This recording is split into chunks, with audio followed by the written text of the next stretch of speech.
यह कहानी महात्मा बुद्ध के जीवन से जुड़ी है, जिसमें एक गहरी सीख छिपी हुई है। यह कहानी हर उम्र के व्यक्ति को सिखाती है कि हमें क्रोध और नकारात्मकता का उत्तर किस प्रकार देना चाहिए। नमस्कार दोस्तन, स्वागत है आपका मेरे चैनल में। आज हम फिर आपके लिए एक उत्साह से भरपूर कहानी लेकर आपके सामने प्रस्तुत हुए हैं। आशा है आप सभी को पसंद आएगी और आपके ज्ञान में वृद्धि करेगी, तो इसी तरह हमारे साथ जुड़े रहिए। महात्मा बुद्ध अपने शिष्यों के साथ एक गांव में पहुंचे। उनके ज्ञान और शांति की ख्याति दूर दूर तक फैली हुई थी। लोग उन्हें सुनने के लिए बड़ी संख्या में इकट्ठा होते। लेकिन उसी गांव में एक व्यक्ति था जिसे महात्मा बुद्ध के विचारों से चिढ़ थी। वह सोचता था कि बुद्ध लोगों को बहकाते हैं और उनका समय बर्बाद करते हैं। जब महात्मा बुद्ध गांव के एक वृक्ष के नीचे बैठकर उपदेश दे रहे थे, वह व्यक्ति गुस्से में वहां आ पहुंचा।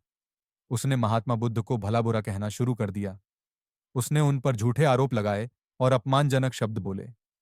बुद्ध शांत बैठे उसे सुनते रहे। उनके चेहरे पर क्रोध का कोई चिन्ह नहीं था। शिष्य यह देखकर चकित थे कि इतना अपमान सहने के बाद भी महात्मा बुद्ध मुस्कुरा रहे थे। जब वह व्यक्ति थककर चुप हो गया, तो महात्मा बुद्ध ने बड़े प्रेम से उससे पूछा, भाई, यदि कोई व्यक्ति तुम्हारे लिए उपहार लाता है और तुम उसे स्वीकार नहीं करते, तो वह उपहार किसके पास रह जाता है? वह व्यक्ति आश्चर्य में पड़ गया और बोला, यह तो सरल बात है। यदि मैं उपहार नहीं लूंगा, तो वह उपहार लाने वाले के पास ही रहेगा। बुद्ध मुस्कुराते हुए बोले, ठीक वैसे ही, यदि मैं तुम्हारे क्रोध और अपमान को स्वीकार न करूं, तो यह तुम्हारे पास ही रह जाएगा। मैं तुम्हारे कटु शब्दों को स्वीकार नहीं करता। वह व्यक्ति बुद्ध की यह बात सुनकर हतप्रभ रह गया। उसकी आंखें खुल गईं और वह समझ गया कि क्रोध करके उसने अपना ही नुकसान किया है। वह महात्मा बुद्ध के चरणों में गिर पड़ा और माफी मांगने लगा। बुद्ध ने उसे प्रेम पूर्वक उठाया और कहा, क्रोध को त्याग दो और प्रेम का मार्ग अपनाओ।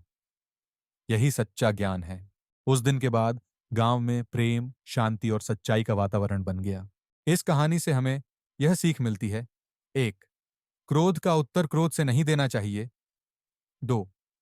शांति और धैर्य से बड़ी नकारात्मकता को भी हराया जा सकता है। 3. जो चीज हम स्वीकार नहीं करते, वह हमारे पास नहीं रहती।